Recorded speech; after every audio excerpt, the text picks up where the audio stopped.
welcome to Ariel Helwani's MMA Show.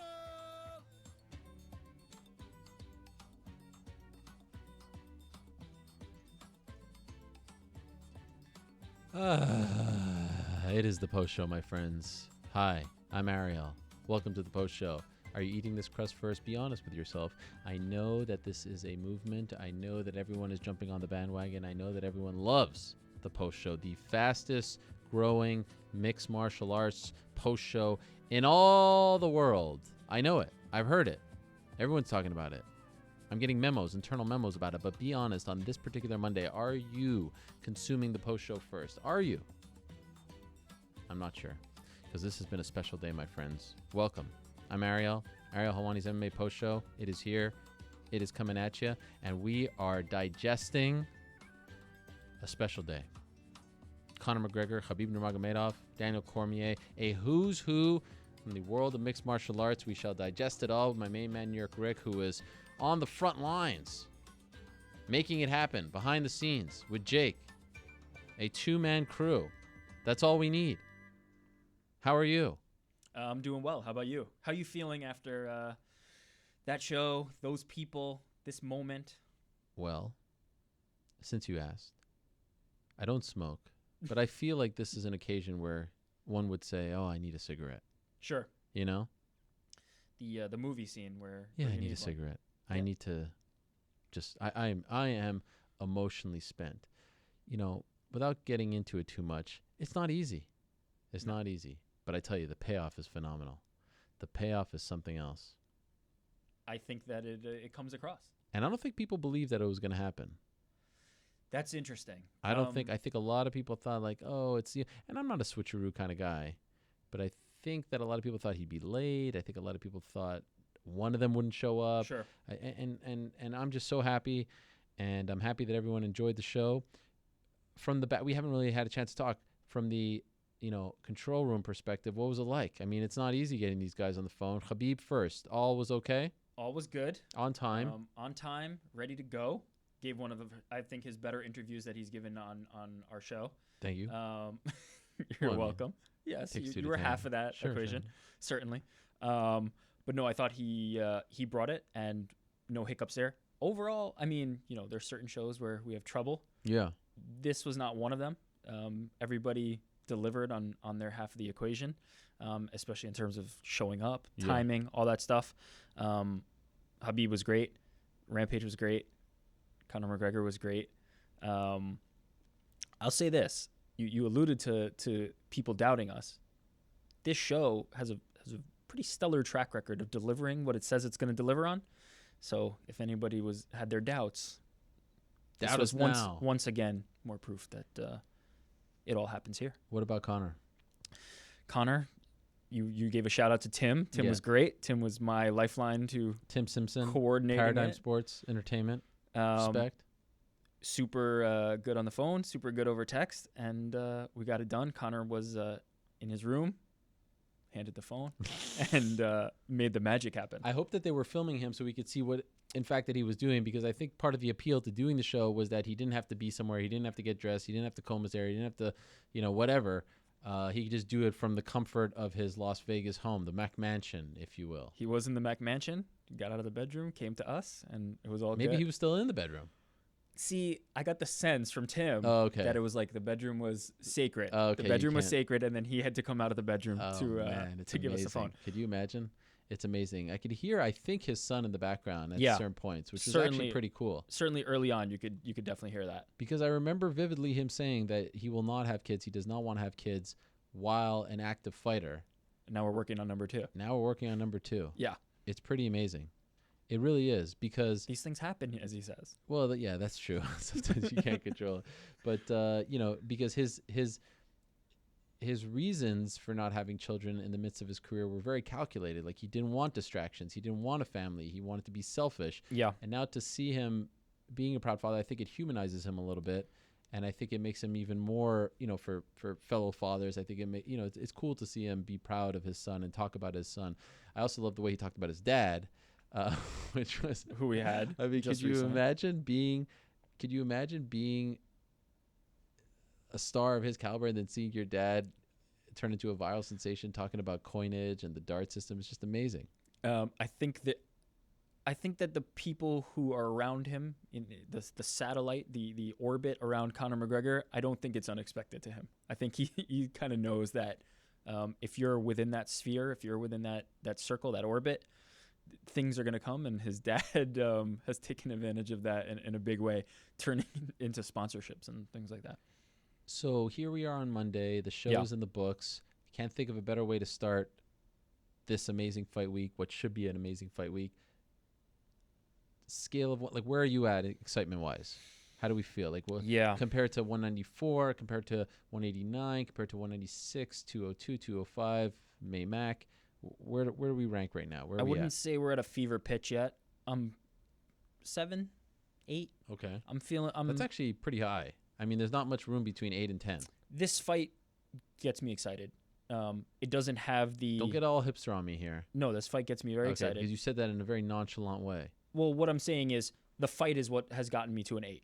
Okay. The fight itself, I care very much about this fight, and don't care as much about the promotion. So I'm already at the 8. If you give me that extra, if you give me a great press conference, I'll get to the 10.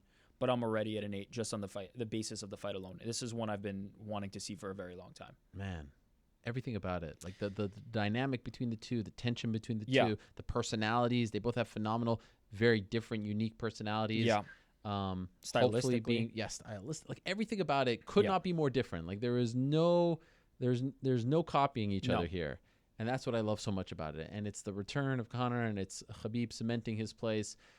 After, you remember there was a time when we would have Khabib on the show. Like I remember after UFC 181, after Pettis beat Melendez, and people were like, enough of this guy. He's made of glass. He does not fight. Yeah. He pulls out. He hasn't fought in 2 years. Do you remember that? Do you remember when Conor fought Diego Brandao and he got injured again? I think it was his ribs, and Dana was like, this guy just doesn't show up. Now look at him. Yeah. It's incredible.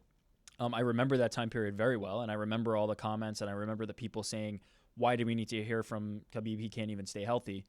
And now fast forward several years later, and he's in the biggest fight in MMA history. It's unbelievable. Now. Yes. We have to make it to Saturday. Yes. But if all goes according to plan, this will be a momentous event. Man. Other than Conor Khabib. Yeah. Fair to say that Ferguson Pettis is the most intriguing fight on the card? I guess because of the implications that it then has on Conor Khabib. Yeah. Stemming from it. But I think there's a lot of good matchups on the card. I'm excited about quite a few. But yeah, I would say just based on the stakes and the circumstance that will be the fight people are most interested in. Okay, we'll get to 229 a little more on that in a second. Sure. But first, let's put 206 for Bellator to bed. Did you watch on Saturday? I did. Yep. Were you okay with DAZN? No problems streaming? I saw some people having issues with streaming. Mine was crystal clear. It was long though, right? It was like 6 hours straight. Yeah. And mine didn't stop. So I was happy with DAZN. Didn't get Peppa Pig because I live here in the States. Does your daughter watch Peppa Pig? No, she's not quite. She's not quite there yet. Okay. She's 10 months.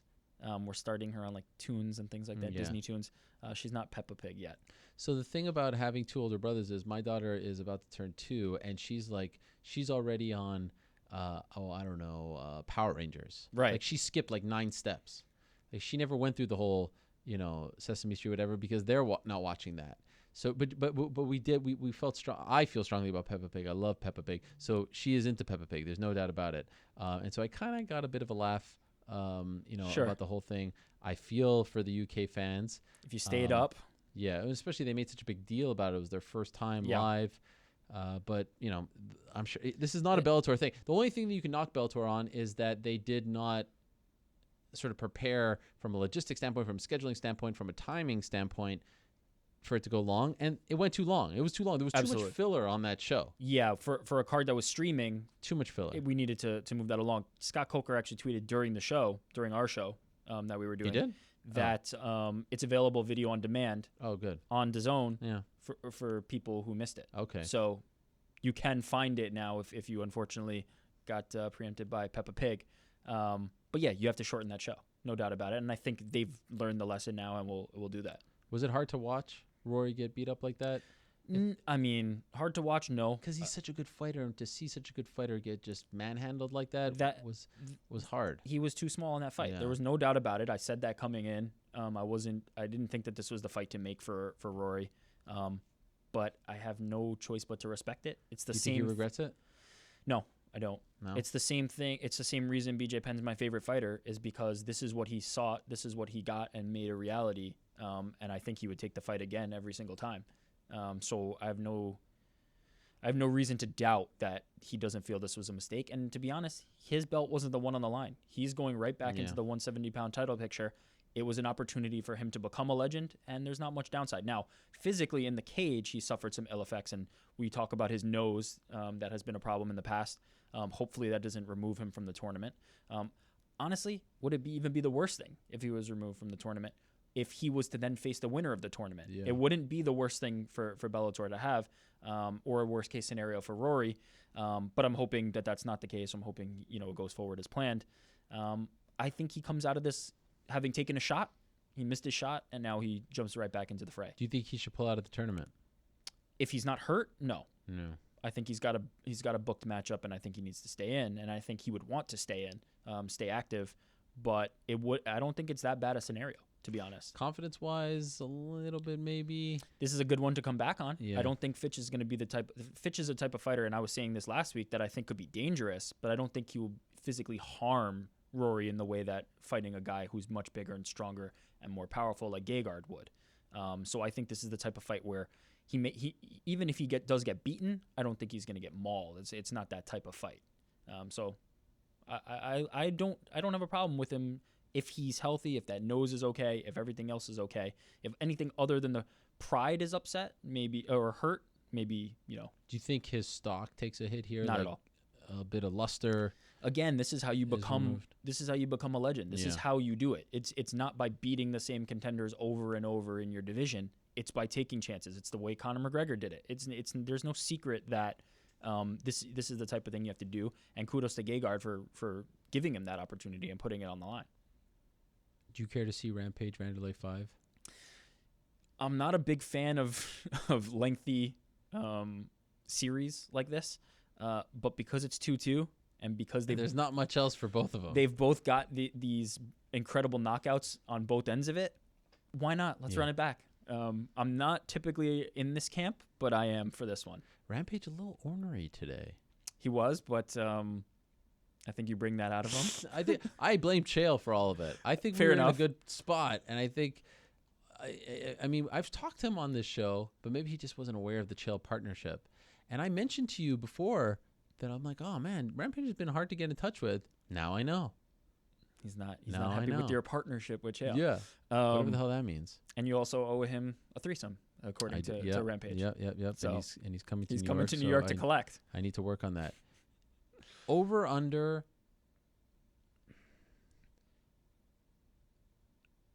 October 1st, 2019. Yep. That's the line.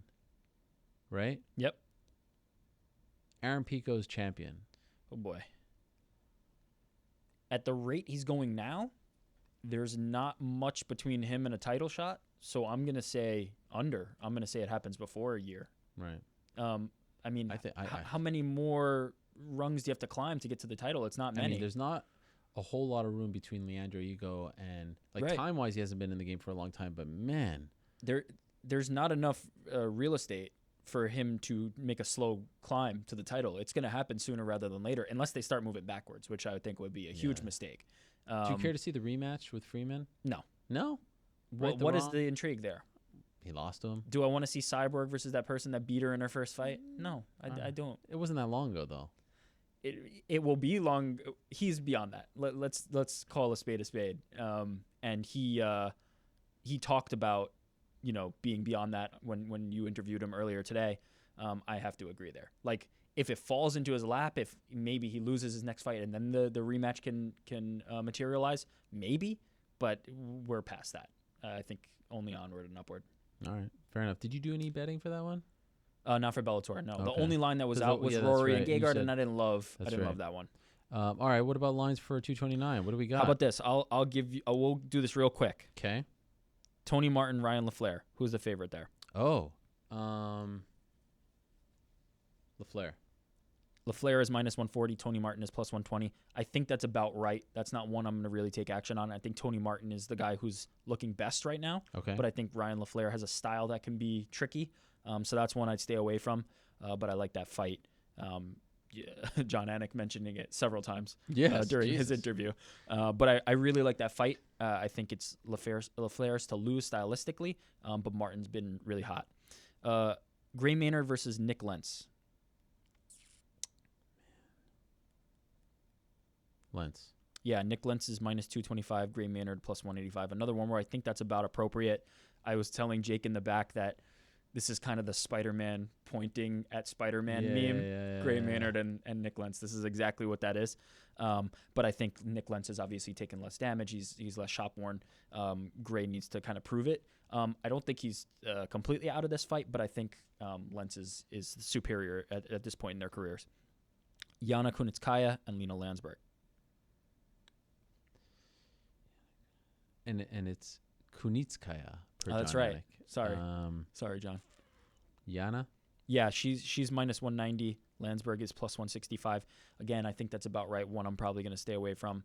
But Yana, I think, has an opportunity to really, make a good account of herself in this division. And this would be a good win for her. Back to her normal weight class. Right. She's not really a 145er. She was the champion at 135 in Invicta. So I think this is a good opportunity. Same with Landsberg. She, went up for that fight. Scott Holtzman and Alan Patrick. I'll go with the birthday boy, Scotty Holtz. No, Patrick is minus 255. Holtzman plus 215. I could see a case for Holtzman as an underdog. I think he's a live dog, but this would definitely be a dog or pass situation, and I'm going to pass in this case. But I think there's opportunity there for Holtzman to get it done. Here's an interesting one that I really like, and one I will be making a pick on. Oh. Sergio Pettis versus Jussier Formiga. Oh, man. This is a tough one. It's one of my favorite fights on the card. Great fight. I'm going to go with Pettis. Yeah, Pettis is minus 155. Formiga is plus 135. I'm on Anthony. I was about to say Anthony. Yeah, well, he's fighting too. I'm on Sergio Pettis minus 155. I think he gets it done here. Okay. I think he's been competing against the upper echelon of this division and done really, really well.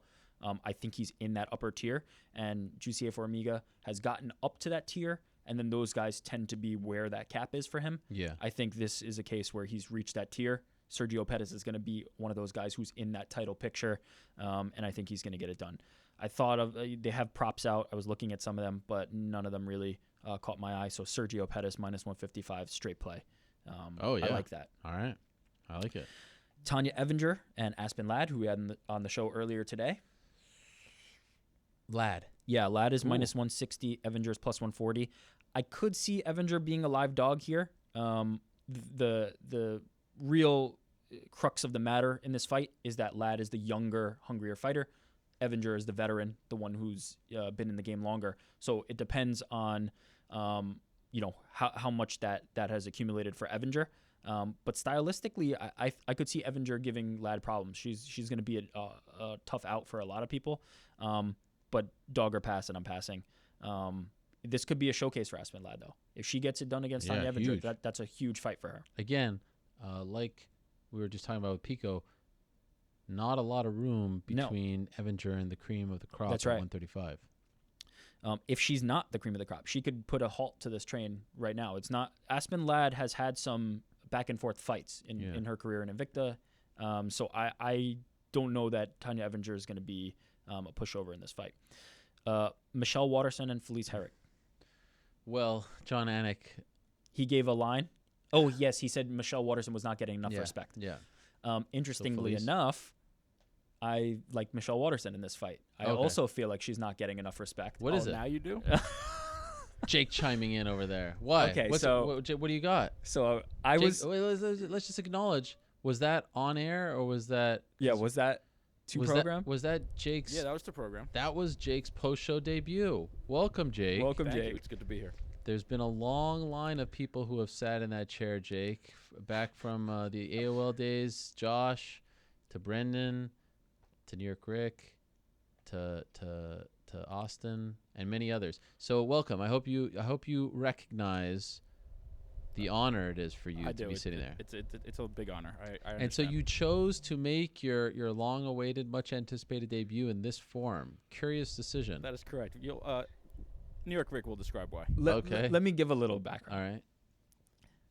I was on Michelle Waterson. I like that line. She's an underdog, plus 110. I forgot to give the lines. Felice Herrig, minus 130. It would be fair to say that I've been waffling a little bit in the back. It's a close fight. On this fight, I've been because going Waterson's back and been forth. a little bit hit or miss. Waterson's been hit or miss. Felice Herrig has looked really good up until that loss to Courtney Casey. Wait, was that no? Felice Herrig? Yeah. Well, No, Karolina Kovacevic. that's right. Yeah. Brooklyn. Watterson got a win over Casey that many people thought Casey had won. Yeah. Felice Herrig had beaten Casey earlier, actually. Another one that was actually controversial. Casey's kind of in the picture here a lot. It's fair to say I was waffling. Then I was out on Watterson, and then I wanted to hear what John Anik was kind of saying, and he thought she wasn't getting enough respect. And you know what? I went back, and I'm back on the Watterson bandwagon. But it's fair to say that Jake has a case to be made to call me out. And he also he asked me for a winner on heading into the weekend, and I gave him a loser. So a 2-1 favorite too. I gave him a 2-1 favorite that ended up losing. Wow. So Jake has an axe to grind with me. What's the 2-1 favorite?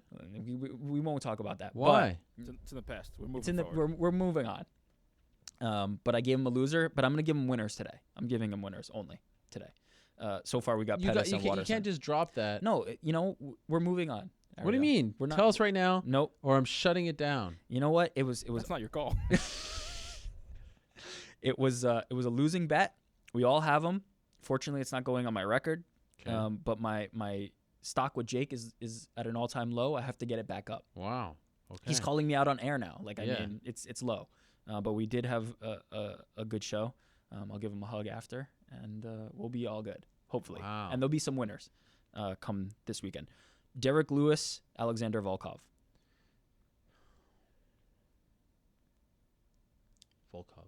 Yeah, Volkov is minus 175, Lewis plus 155. Volkov coming off that performance against Verdum, where I thought he looked pretty good.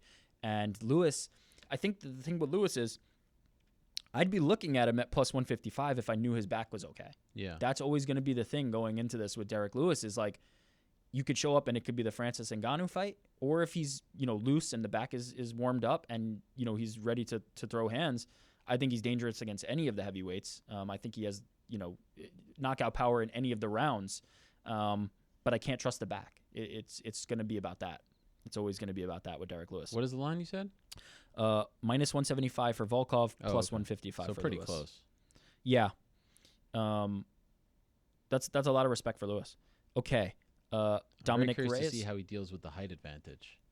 I don't think that'll be an issue for him. You don't think so? No. I think it's really the health. It's really going to come down to that. That is going to be the factor. Different fighter. Dominic Reyes versus Ovin St. Preux. Dominic we had earlier in the show. Devastator. I enjoy talking to Dominic. Really cool guy. He has a good story. Yeah, exactly. Great backstory. Man, it's a good one because it's weird to consider OSP a veteran. Yeah, but he's kind of the vet. I mean, he is the veteran in this case. He's been around the block, but it's just amazing. Life comes at you fast. I'm gonna go with Dominic Reyes. He's minus 225. A lot of respect for Dominic. I think well earned. He's proven himself to be worthy of that knockout artist moniker that he's gotten. By the way, once again, if he beats OSP, there's not much. There's not much going on. There's especially not much. Fresh, fresh face, new name. Yeah. Incredible record so far. Highlight reel. Sounds like Cormier thinks the belt's going to be up for grabs. Yeah. So there's fun times ahead at light heavyweight. But yes, Ovin St. Preux plus 185. I think that's about right. Not because I don't think this is a fight that Ovin St. Preux can win.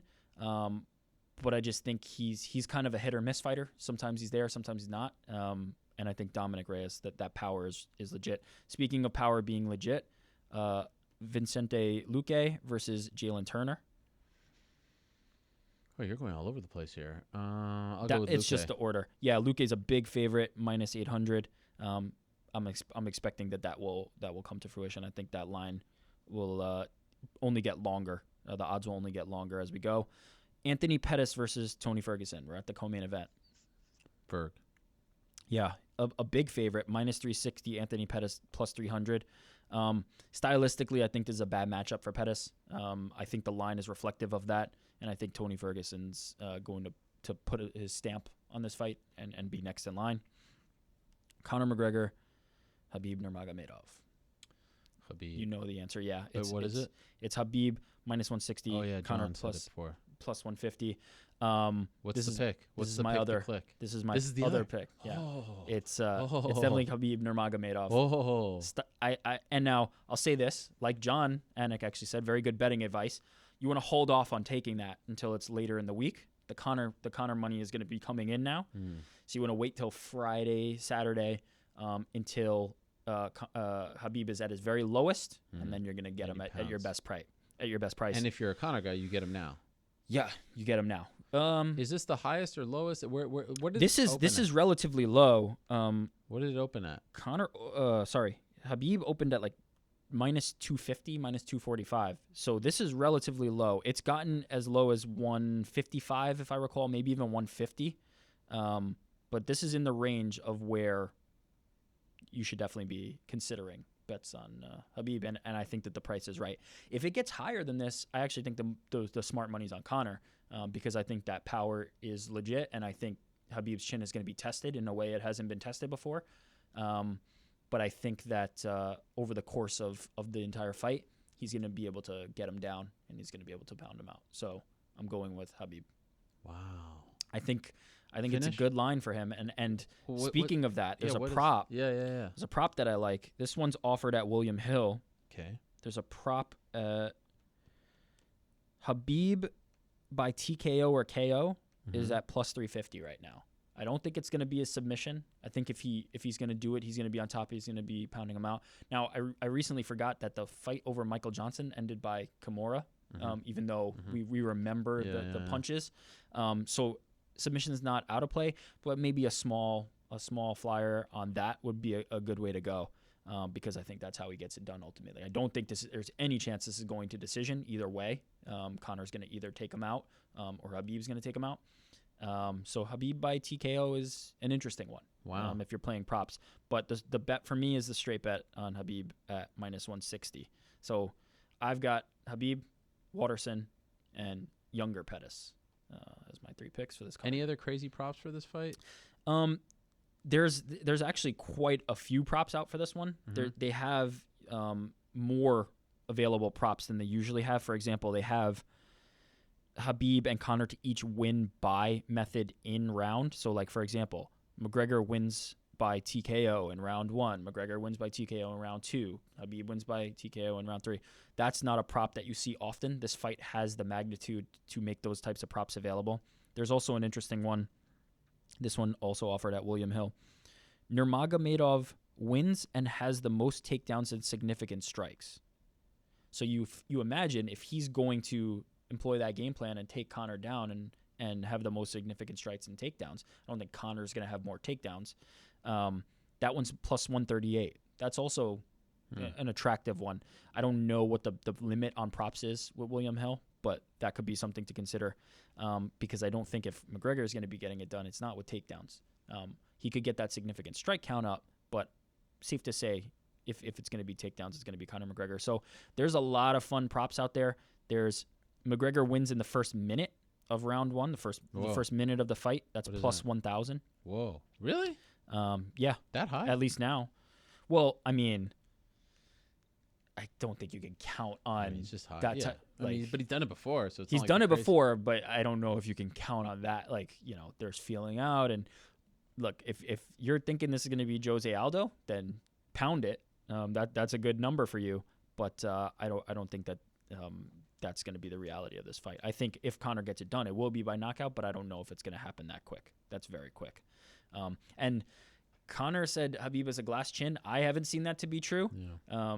Khabib's chin has held up to some big shots. Michael Johnson has landed quite a few. People always talk about that Michael Johnson fight. Well, he had a war with Gleison Tibau. Yeah. Actually, some people thought he lost that fight. Remember that? Many people have thought he lost that fight.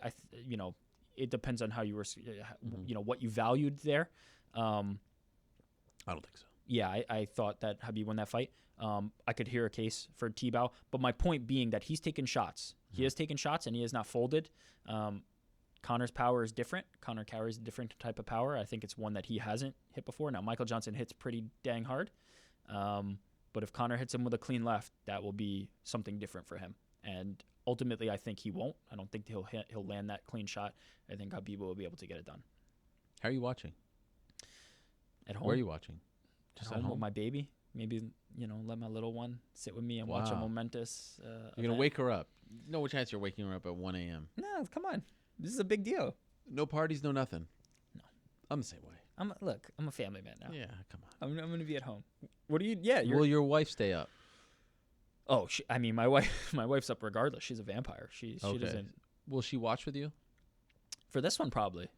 She'll know. She'll realize. You the won't invite a gravity, friend. You don't have a stakes. friend who wants to watch. You won't, or you just prefer not to. No, that's not my style. Yeah. I like to watch it in my underwear at home. Not Yeah, that I can't invite my friends over in my underwear. Sure. But sometimes it's fun to have like one friend over. To sort of. I find that when you do that party thing, when you go to the no, bar, no. you can't watch. You can't really get what you need out of it. I'm not into it. I am very invested in this fight. I don't want to miss a moment. Jon Jones getting all active on Instagram again. Yeah. Taking shots at George St. Pierre. It's about PEDs, all kinds of stuff. I thought it was a shot, but By the more way, of a warning shot. What about DC calling out his post saying that he has a ghostwriter? Absolutely hilarious. DC. A very sort of somber DC today, I felt. Well, what do you make of that? Stripping him to put it on the line for a fight involving the guy that they stripped the title of against Gus. I think that DC is one of the characters in MMA who can really tell it like it is, and he doesn't really have much of a facade. He kind of says what he means. I think he realizes that it's something that will kind of need to be done unless, like, I think if DC had the intention of defending that belt and, being active in that division. He keeps saying. Yeah, but now he didn't. Right. Today he didn't. Right. And if he had that intention, I don't think he would put that into the universe. I don't think he'd be talking about the reality of that could happen. I think behind the scenes he'd be saying, I'm defending this belt. I need to get active in this division. I'm going to make it happen. If he's putting that out into the universe and accepting of that, I think he realizes that that's something that he's come to terms with, and now it will be at heavyweight. Okay. What do you make of both of them saying no to heavyweight against each other? Yeah, it's interesting. I think it's both perspectives for different reasons, right? Because DC is saying I want to beat him. It's sort of like Conor and Nate Diaz. Yeah, it's Conor and Nate. But and Jones is kind of like, well, I already beat this guy twice at 205. Why would I go where he's arguably better? And I also think, unlike DC, I think Jon's future is still at light heavyweight. I think he still has a lot of business to do there. I think he still has a lot to prove there. So yeah, I to be honest, I would be open to seeing it at heavyweight if that's what we get, but I would much prefer to see it at light heavyweight.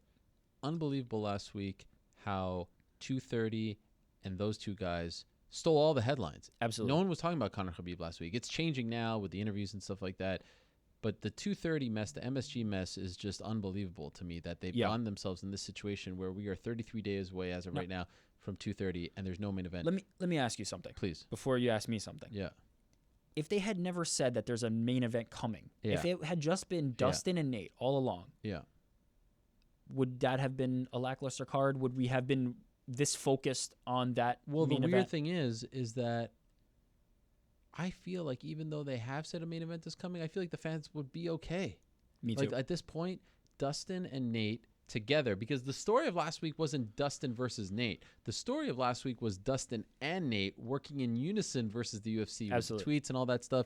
And I feel like they've done a phenomenal job. Yeah, I feel like they have actually raised the stakes in this fight in a weird way, not against each other, but against the UFC. Like, listen, you're going around, you're offering these Fugazi fights for Fugazi belts. I mean, with all due respect to Alex and Yoel, it's not a fight I want to see right now. It's not a fight that makes sense under any circumstances. No. Go get your money, Yoel. Go do your thing. But it does not make sense, especially for MSG. You got Nate. You got the West Coast guy coming over. Establish him as a star. Put him in that slot. Stop going around. And I've heard some of the other fights that they've gone around and tried to get done. They pale in comparison. Just because there is a stupid belt on the line does not make it a bigger fight. They pale in comparison to the star power that Nate Diaz alone brings. Well, if Nate and Dustin have given them an option to put a belt on the line, they have presented. Well, they don't want that option.